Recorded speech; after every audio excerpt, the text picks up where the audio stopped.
व्यासपीठावर बसलेले सर्व मान्यवर आणि जमलेल्या माझ्या तमाम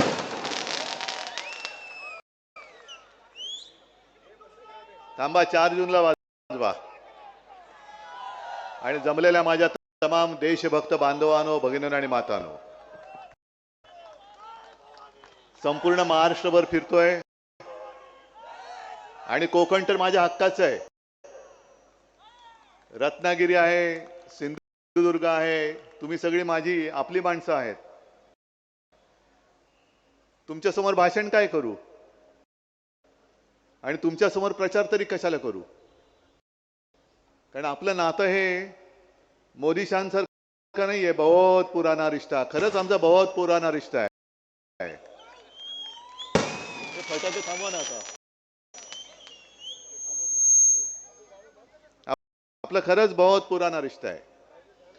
फक्त हात जोडून एक विनंती करतोय की उद्याच्या 7 तारखेला विनायक राऊतांच्या मशालीचं बटन दाबून मुंबईमध्ये आपलं जे काय काम आहे 20 तारखेसाठी ते करायला तुम्ही सगळे मुंबईत आले पाहिजेत. माझी माणसं मला माझ्या सोबत पाहिजे.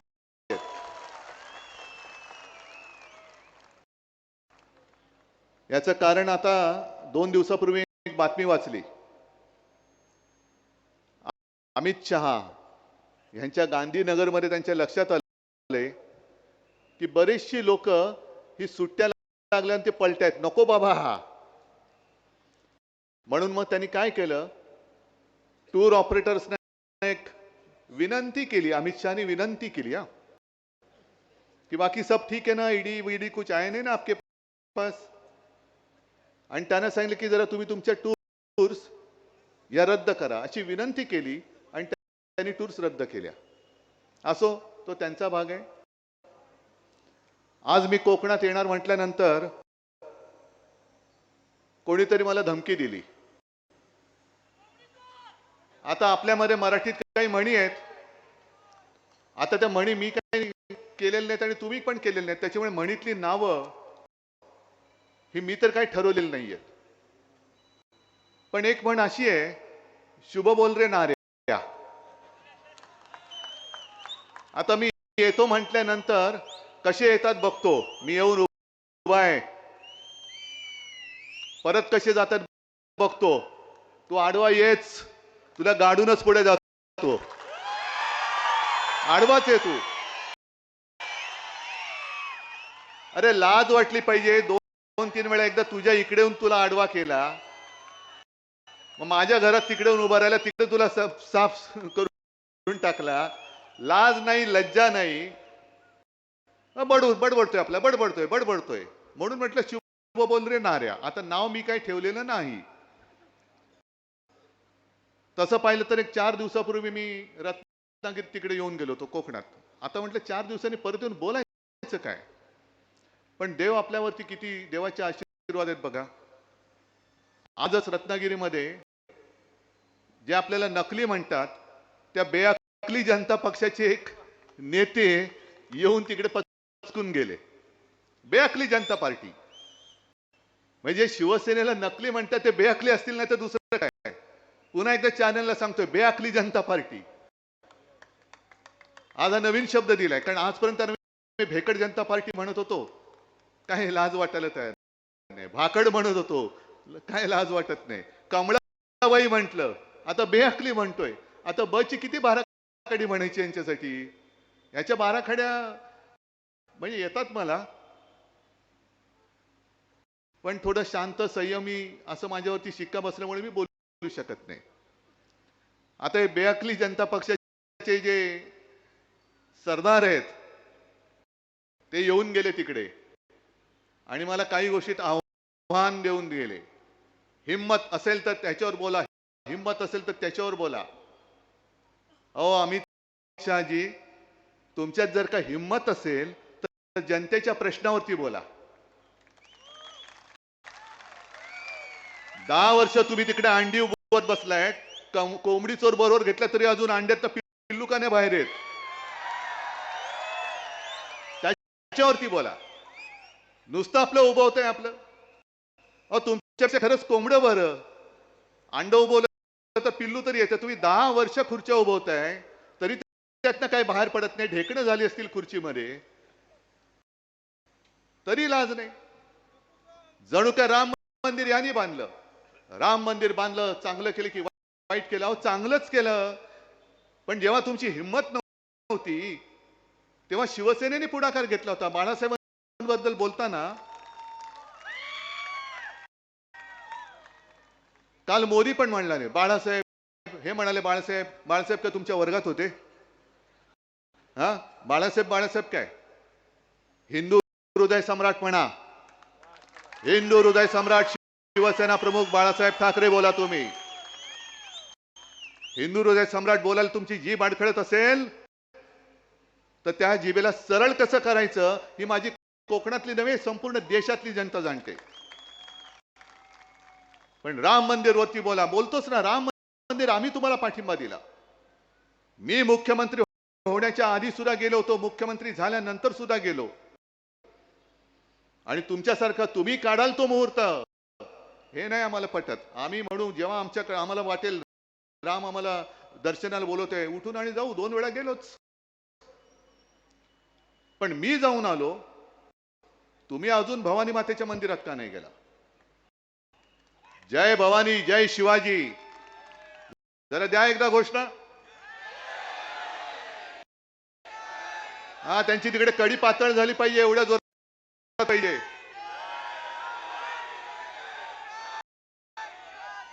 मला आव्हान देते हिंदुत्वावरती. अहो जेव्हा तुम्ही तिकडे शंकराचार्यानं न घेता भ्रष्टाचाराने घेऊन बसला होता बाजूला. 22 जानेवारी मी तमाम शिवसैनिकांना घेऊन कुठे गेलो होतो? नाशिकच्या काळाराम मंदिरामध्ये. त्या काळाराम मंदिराचा इतिहास माहितीये का अमित शहाजी? इतिहास बघा काय. त्या काळाराम मंदिरासाठी ज्या डॉक्टर बाबासाहेब आंबेडकरांनी लिहिलेली घटना तुम्ही बदलायला निघाला आहात, त्या डॉक्टर बाबासाहेब आंबेडकरांनी हा राम माझा सुद्धा आहे, या मंदिरात जाण्याचा हक्क माझा सुद्धा आहे म्हणून आंदोलन करून ते मंदिरात गेले होते. आणि अमित शहाजी तेव्हा सुद्धा तुमच्यासारखे बुरसटलेले गोमूत्रधारी त्यांना विरोध करत होते. मग मी उघडतो यांचं हिंदुत्व हे गोमूत्रधारी हिंदुत्व आहे. आमचं हिंदुत्व हे सुधारणावादी हिंदुत्व आहे. आमचं हिंदुत्व हे देवळात घंटा बडवणारं नाहीये, अतिरेक्यांना बडवणारं हिंदुत्व आहे. तुम्ही काय तुमच्याकडनं शिकायचं? तुम्ही काळाराम मंदिराचं महत्व तुम्हाला माहिती नसेल. माहिती नसताना मी जाईन म्हटल्याबरोबर मोदी गेले होते तिकडे झाडलोट करायला. नाही, फोटो आले होते की नाही तुम्ही सांगा. आणि आज तुम्ही आमच्यावरती म्हणजे काय सगळं व्यवस्थित चाललंय तर फक्त काड्या घालायच्या. विधानसभेत बोललोय मुख्यमंत्री असताना, तुम्ही काढा पुरावा आणि ऐका.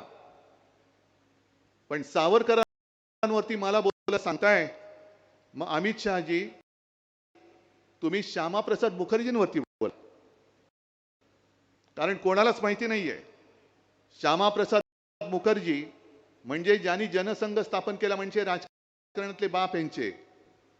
आणि 1940च्या सुमारास बंगालमध्ये ज्या मुस्लिम लीगने भारताची फाळणी मागितली होती, त्या मुस्लिम लीग बरोबर फजलुल हक मंत्रिमंडळ स्थापन केलं होतं तिकडे बंगालमध्ये. 11 महिने त्यांच्या मंत्रिमंडळात मुस्लिम लीगच्या मांडीला मांडी लावून तुमचे राजकीय बाप सत्तेत बसले होते. त्याच्याबद्दल बोला.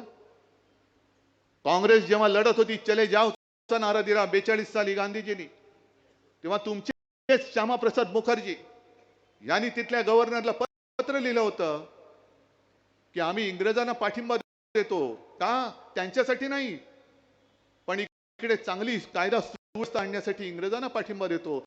म्हणून चले जाओ चळवळ कशी वाईट आहे, तिला कसं ठेचलं पाहिजे हे तुमच्या श्यामाप्रसाद मुखर्जींनी लिहिलं होतं. ते का नाही बोलत? पण एवढं सगळं खोलात जाऊन बोलण्यापेक्षा तुम्ही 10 वर्ष काय केलं तेवढं फक्त बोला. आज दुर्दैव असं की इकडे सुद्धा काही आले असतील. मी भारतीय जनता पक्षाच्या त्या पिढीच्या विरोधात नाहीये जे खरोखर निष्ठावान काहीतरी नीतिमत्ता विचारसरणी त्यांच्याकडे आहे. त्या भारतीय जनता पक्षांच्या कार्यकर्त्यांबद्दल आणि त्या कुटुंबियांबद्दल आज सुद्धा माझ्या मनामध्ये आस्था आहे. त्या संघाच्या कार्यकर्त्यांबद्दल आज सुद्धा माझ्या मनात आस्था आहे.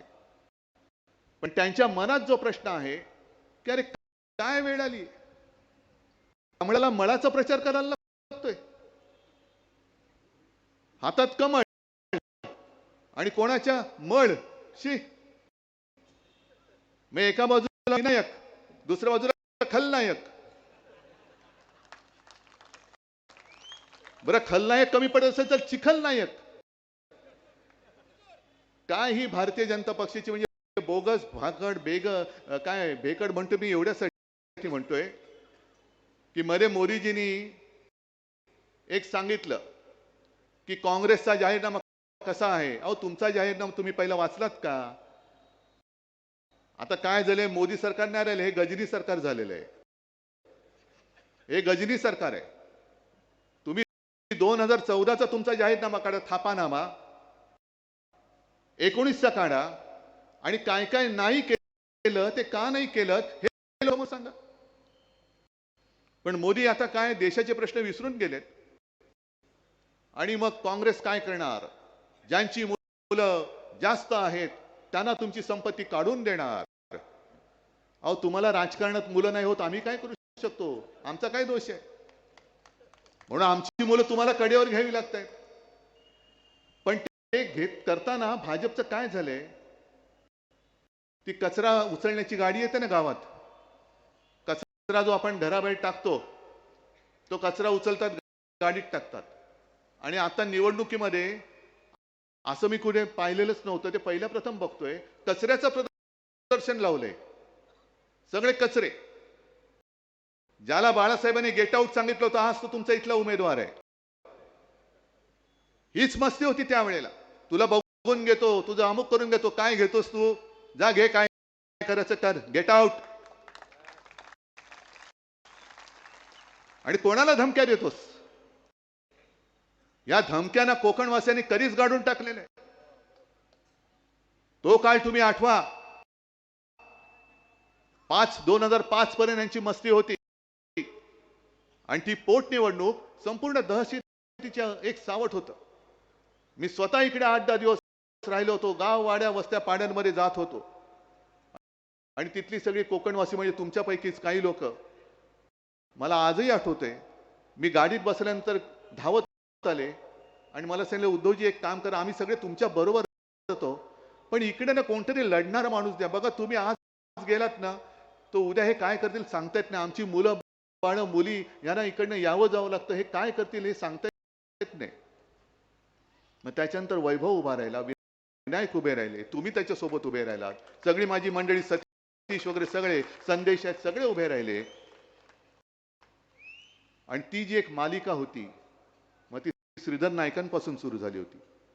सत्यविजय भिसे, आमचा रमेश गोवेकर असा एक दिवस गायब, अंकुश राणे, ही सगळी मालिका तुम्हाला माहिती आहे. कसं कसं घडलं, हत्या झाली, पळवला गेलाय, कोणी पळवलं तेच माहिती नाही. असं होऊ शकतं काय? भुताटकी आहे? आणि अमित शहाना हे काय माहिती नाही? आता राणेला मत म्हणजे मोदींना मत असं म्हणत असतील तर ह्या गुंडगिरीला मत म्हणजे मोदींना मत असं तुम्हाला म्हणायचंय? या हत्या झाल्या कशा आहेत ना? तुमच्याकडे केंद्रीय गृहमंत्री आहात तुम्ही. मग या हत्यांचा शोध तुम्ही लावा ना, पण मिळणारच नाही, धागेदोरी मिळणार नाही. कारण जो जो तुमच्या भाजपात आला तो तुमच्या वॉशिंग मशीन मध्ये धुवून चकाचक झाला असं तुम्हाला जरी वाटत असेल तरी जनतेच्या डोळ्यामध्ये त्यांनी केलेली पाप ही आज सुद्धा कायम आहेत. आज सुद्धा कायम आहे. आणि इथल्या उमेदवाराला सुद्धा त्यांच्या सांगतोय की उगाच काहीतरी वाटेल ते बडबडू नको. आणि मी तुम्हाला सगळ्या कोकणवासियांना आवाहन करतोय, म्हणजे विनंती करतोय, उमेदवार निवडायचा ना, ठीक आहे. मी आता सध्या म्हणतो विनायक राऊतांचा आता विचार न करता मी तुम्हाला सांगतोय ते करा आणि मग तुम्ही मत द्या. तुम्ही विनायक राऊतांची 10 वर्ष वर्षातली संसदेतली भाषणं काढा, ती त्याचे व्हिडिओ लावा आणि ह्यांनी केरळच्या प्रश्नाला कर्नाटकाचं उत्तर कसं दिलंय ते तुम्ही बघा. नुसतं मला पाहिजे मी आणि हम मैं और हमारे दो, काय कुठली आहे बरं? ज्या घराणेशाहीच्या विरुद्ध मोदी बोलतायत त्यांना शिवसेना प्रमुखांची घराणेशाही नकोय. मी तर म्हणतो मी आहेच, मी घराण्याचा वारसच आहे, अभिमानाने सांगतो मी. आणि अमित शहा आज बोललेत, अहो तुमच्या सर्टिफिकेटची गरज नाहीये, फालतू नकली सर्टिफिकेट मला नकोय, गरज नाही, फेकून दे तुम्ही गटारात ते. की उद्धव ठाकरे हा बाळासाहेबांचा मुलगा आहे, हे का तुमच्या वडिलांकडनं मी विचारून घेऊ? मी तर अभिमानाने सांगतोय. पण अमितजी, मी माझ्या वडिलांचं नाव लावतो ना, तसं तुम्ही लावा. माझ्या वडिलांचं नाव लावून मत नका मागू. तुम्हाला माझी माणसं चोरावी लागतायत, तुम्हाला माझे वडील चोरावे लागतायत. काय हो, तुम्हाला तुमच्या वडिलांचं नाव नाही, तुमच्या वडिलांचं कर्तृत्व नाही? मग लावा ना, तुमचं पूर्ण नाव लावा आणि या लोकांसमोर मी माझं पूर्ण शिवसेना उद्धव बाळासाहेब ठाकरे लावून पुढे आलेलो आहे. तसं तुम्ही अमित शहा, नरेंद्र मोदीजी, तुम्ही नाव लाया आणि या.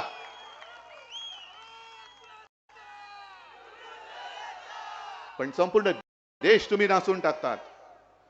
जो वचननामा आम्ही घेऊन तुमच्या समोर आलेलो आहोत, त्या वचननाम्यामध्ये माझं पहिलं वचन आहे की जो महाराष्ट्र लुटला जातोय, हे दोन सुरतवाले दोन व्यापारी सुरतेचे, अरे छत्रपती शिवाजी महाराजांनी सुरत लुटली होती स्वराज्यासाठी, आणि हे दोन सुरतवाले छत्रपतींचा महाराष्ट्र लुटतायत.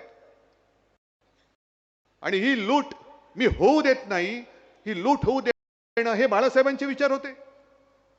महाराष्ट्र लुटणारा कोणी असेल, आम्ही पर्वा करत नाही त्याची. महाराष्ट्राच्या आड जर याल तर याद राखा, तुम्ही असाल तुमच्या घरचे, पण माझ्या महाराष्ट्राच्या वाटेला जाऊ नका. महाराष्ट्रातून जे जे वैभव तुम्ही लुटून नेलेला आहात, इंडिया आघाडीचं सरकार आल्यानंतर ते सगळं लुटलेलं वैभव मी पुन्हा नव्याने जोमाने या माझ्या महाराष्ट्राला प्राप्त करून दिल्याशिवाय राहणार नाही, माझी शपथ आहे. तुम्ही महाराष्ट्राचा जो आकस दाखवत आहात, तो एक एक वेचून वेचून वेचून मी तुमच्या या आकसाचा सूड घेतल्याशिवाय राहणार नाही. मोदीजी मध्ये ते नेव्ही दिनासाठी आले होते, संकटात तर कधी आलेच नाहीत. ना अमित शहा आले, ना नरेंद्र मोदी आले. इकडे सगळे तोक्ते आले, निसर्ग आला, मध्ये आणखीन काही काही वादळ आली. काजूला हमी भाव नाही, पण गद्दाराला हमी भाव आहे. असं निवडणुकीत तुम्ही कधी वचन दिलं की गद्दाराला आम्ही लवकरच हमी भाव देऊ? नाही, आधी तुम्ही भाव देता, मग तुम्ही त्यांना घेऊन मग त्यांना निवडणुकीत उभं करता. मग 10 वर्ष तुम्ही सत्ता भोगताय, विनायक राऊत तिकडे कंठशोष करतायत, काजूला हमी भाव द्या, हमी भाव द्या, हमी भाव द्या, तरी हमी भाव देत नाहीत. पण मोदीजी आले, सिंधुदुर्गात आले, मला वाटलं काहीतरी मोठी घोषणा करून जातील,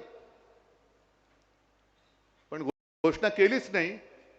माझ्या सिंधुदुर्गात येणारा पाणबुडी पर्यटन प्रकल्प हे गुजरातला घेऊन गेले.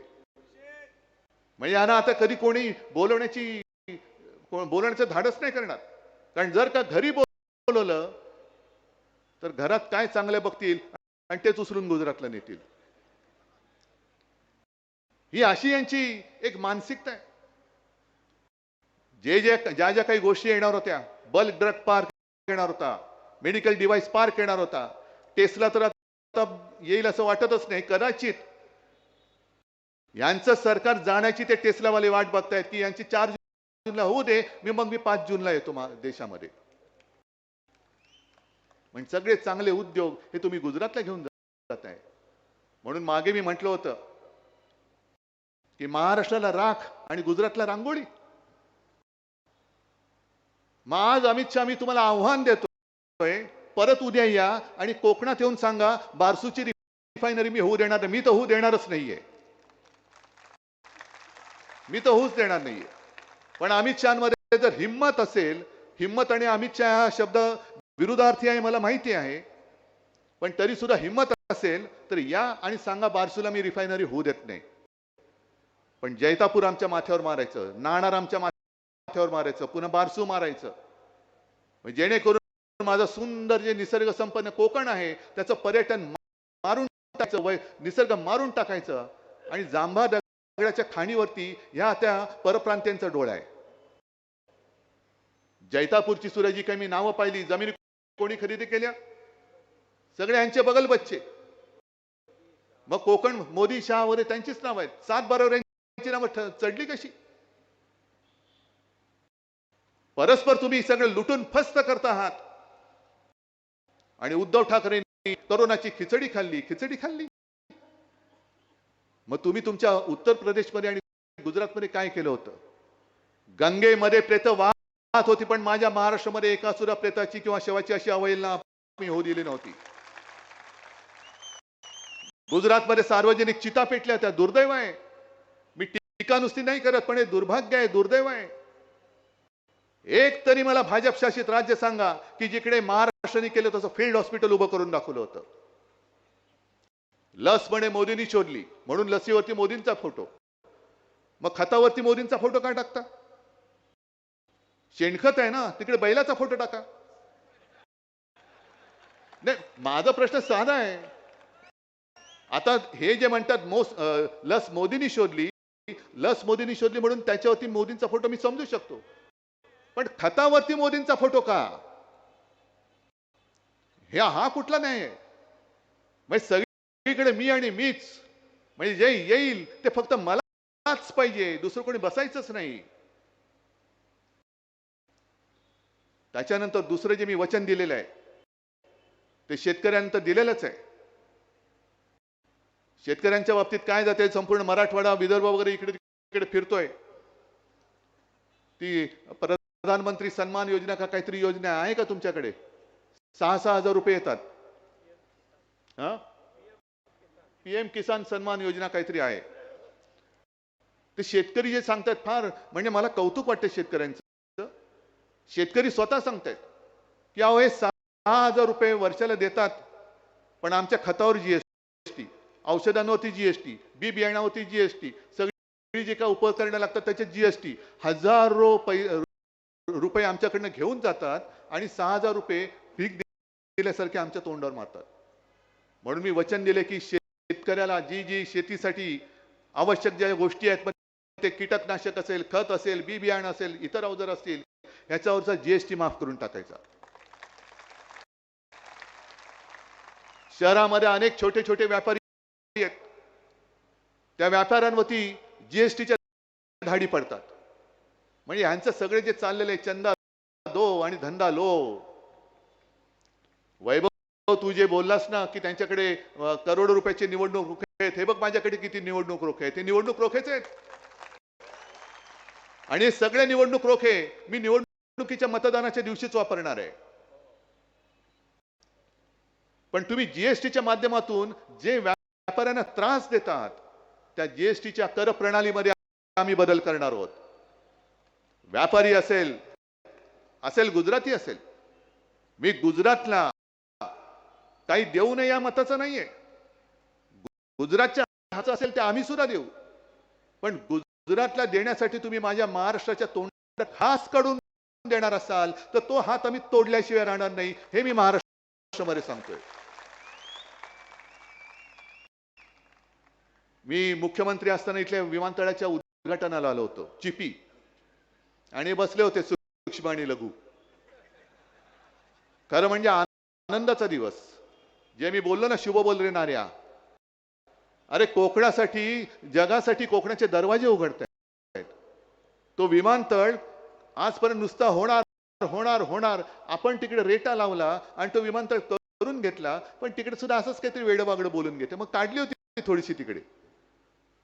पण तो विमानतळ आज चालू आहे का बंद आहे? बाजूला मग काल मी त्या गोव्याच्या मोपा विमानतळावरती उतरलो, केवढा भव्य दिव्य विमानतळ केलेलं आहे.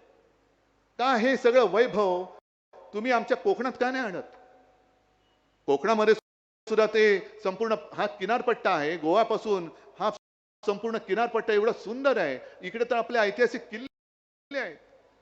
महाराजांनी बांधलेलं सिंधुदुर्ग आहे. ज्या सिंधुदुर्गामध्ये गेल्या वेळेला आलो होतो, वैभवनी खरंच चांगलं केलं.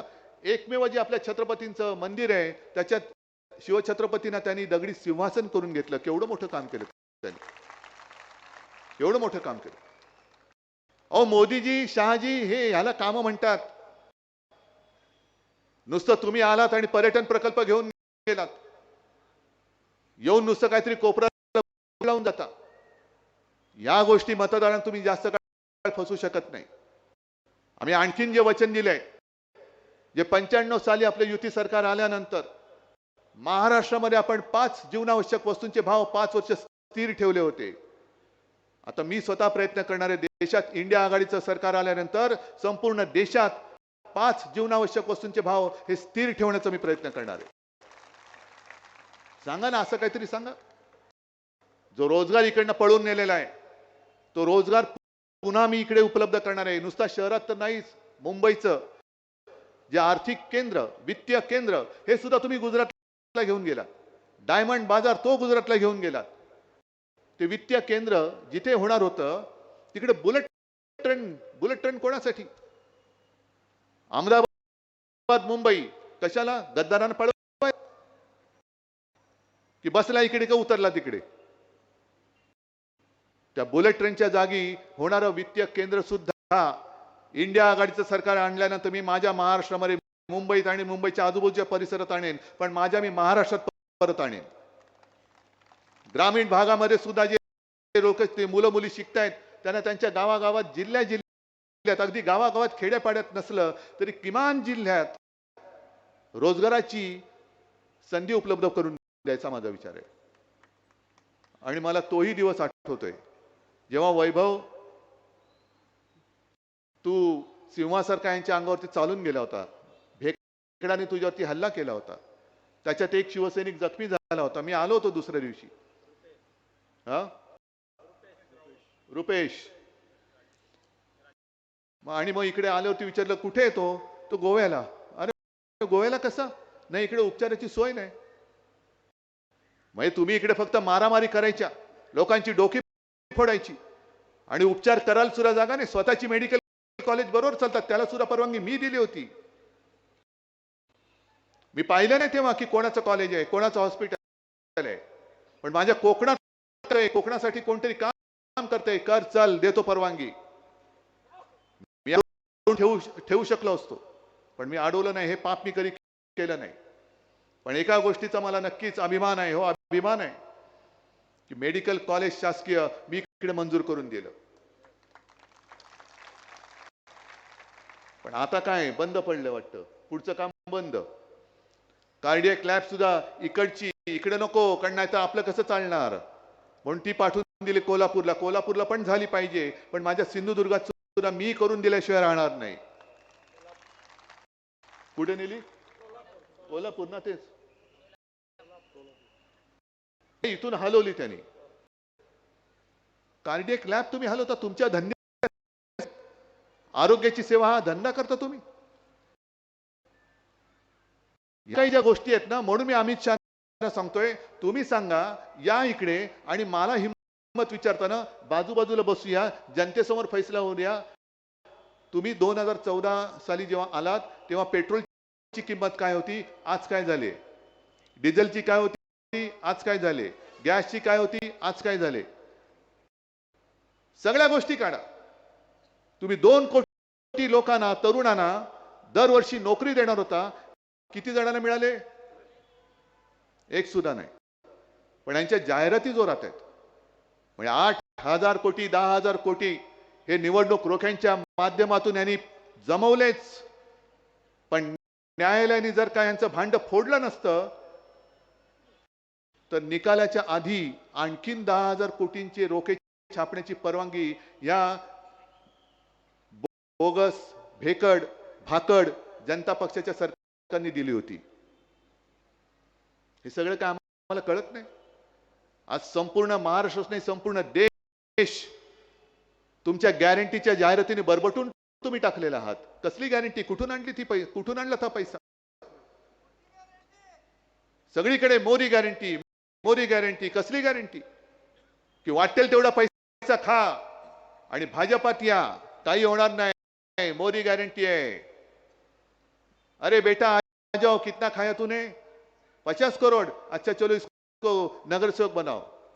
कितना खाया? 500 करोड़, हाँ इसको जरा मंत्री बनाओ।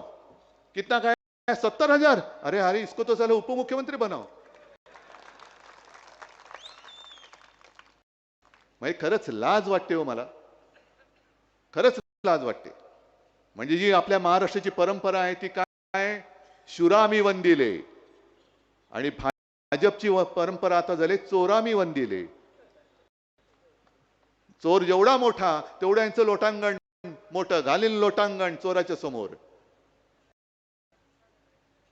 प्रश्न आम्हाला नाहीये, प्रश्न तुम्हाला आहे। तुम्हाला म्हणजे तुम्हाला नाही, मोदी शहा आणि भाकड जनता पक्षाला आहे। मी भाकड भेकड का म्हणतोय? भाकड एवढ्यासाठी म्हणतोय कारण यांनी त्यांच्या पक्षाचं नेतृत्वच उभं करू शकले नाहीत। यांना सगळी बाहेरची माणसं घ्यावी लागतात, म्हणून त्यांना मी भाकड म्हणतोय। भेकड का म्हणतोय? कारण स्वतःच्या हिमतीवरती यांच्याकडे कार्यकर्ते नाहीत। मैदानात लढाईला या म्हटलं तर यांचे घरगडी जे आहेत, ईडी, इन्कम टॅक्स, सीबीआय, त्यांना पुढे पाठवून त्यांच्या आडूने दमदाटी करतात, म्हणून हे भेकड आहेत, म्हणून हे भेकड आहेत। नाहीतर तुम्हाला वाटेल मी उगाच काहीतरी त्राग्याने काहीतरी बोलतोय। त्राग्याने नाही मी कधी बोलत, मी बोलतो ते नेहमी सत्याच्या आधारावरती बोलतो। आता त्यांच्या समोर असाच आहे की 4 जून जेव्हा उजाडेल आणि इंडिया आघाडीचं सरकार 300 पेक्षा जास्त जागा मिळून तिकडे दिल्लीत विराजमान होईल, होईल, लिहून ठेवा तुम्ही। तुम्हाला खोटं वाटते की काय?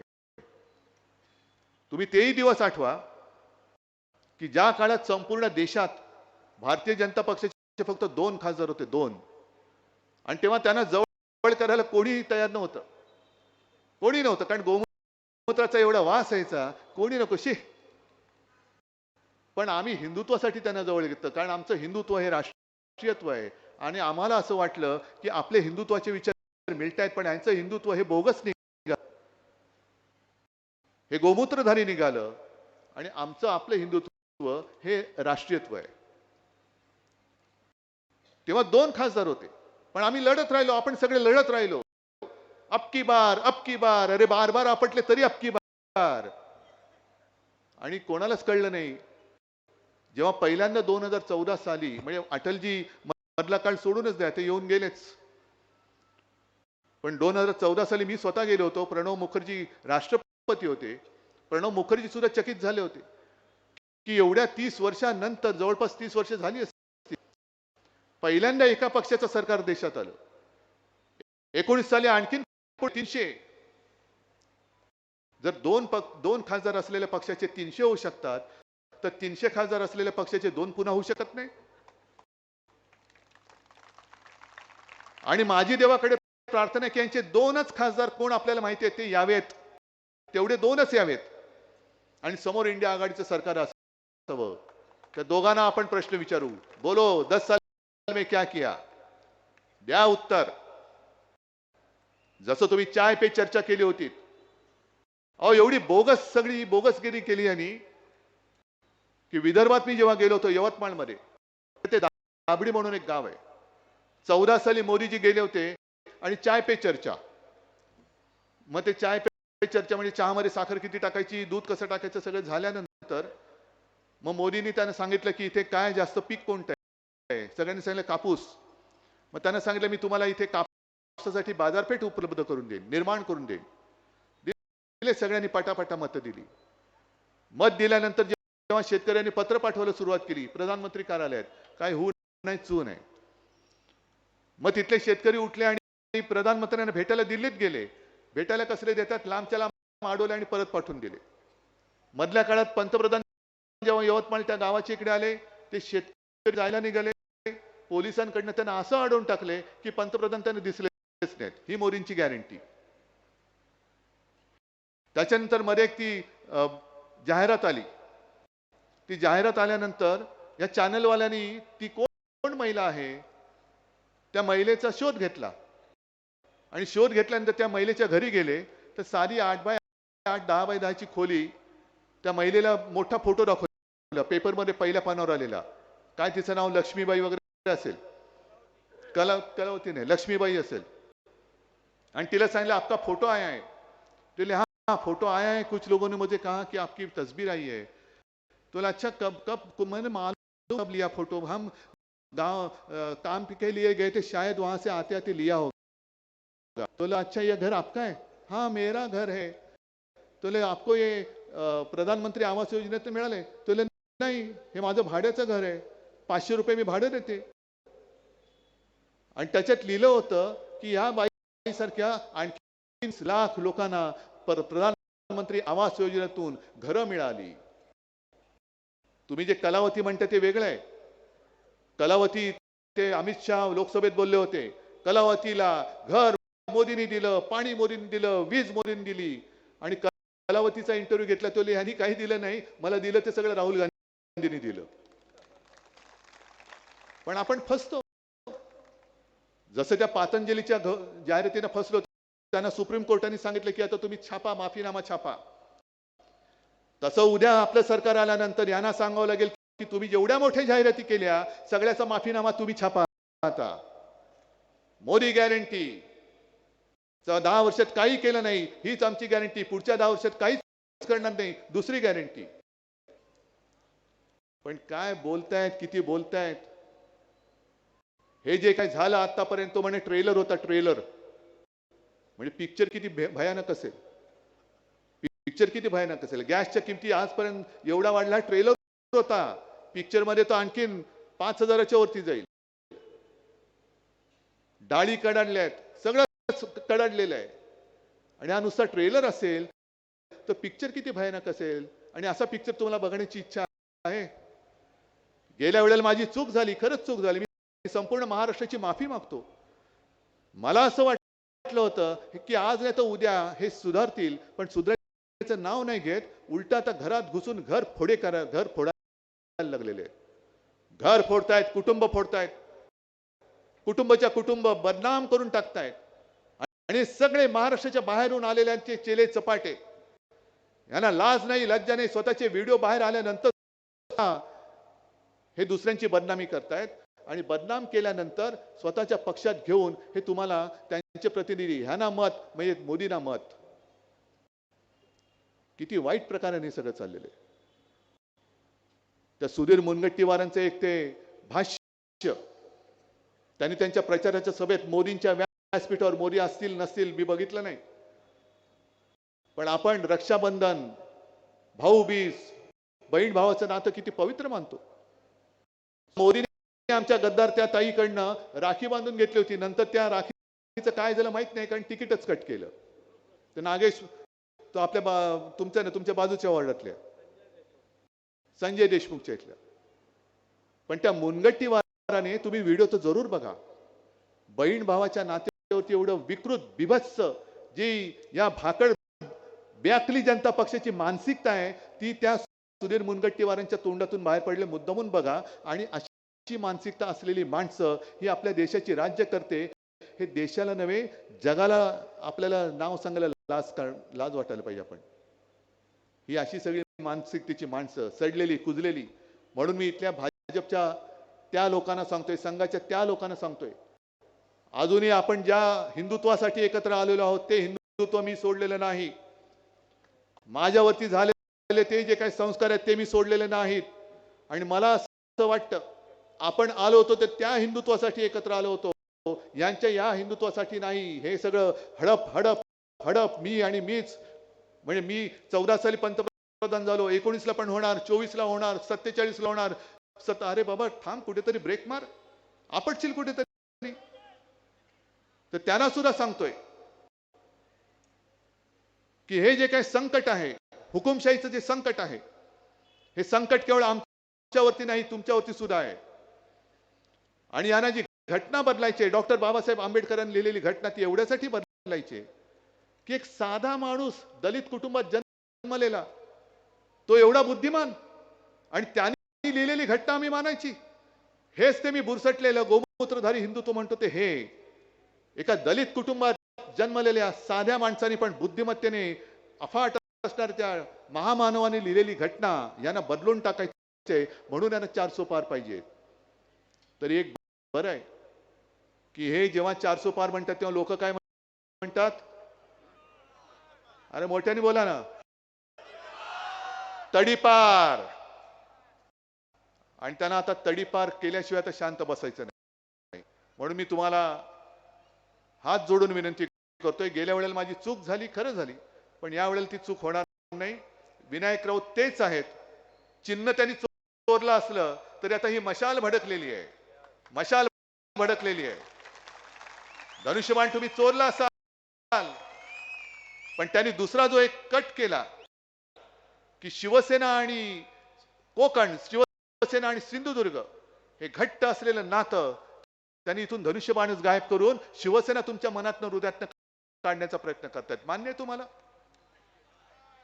आजपर्यंत आम्ही तुम्हाला साथ दिली, आजपर्यंत आम्ही तुमचं कमळ हातात धरलं होतं तेव्हा सुखावलात. मशालीची धग काय असते ते बघा.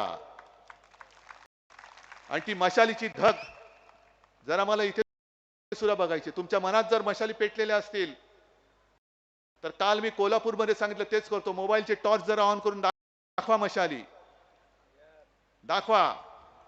आणि ते गाणं लाव, मुद्दाम लाव, जय भवानी जय शिवाजी आम्ही बोलणार. बघा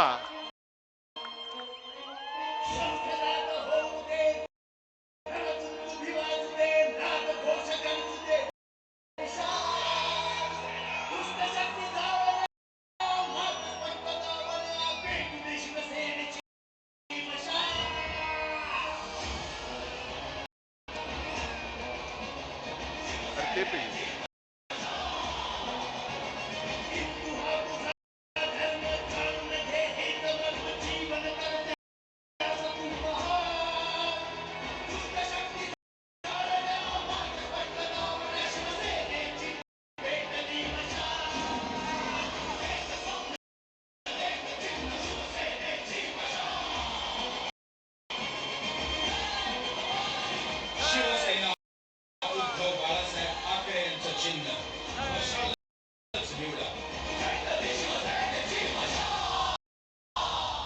चला, दुष्ट शक्ती जाळण्या, मार्ग स्पष्ट धावण्या.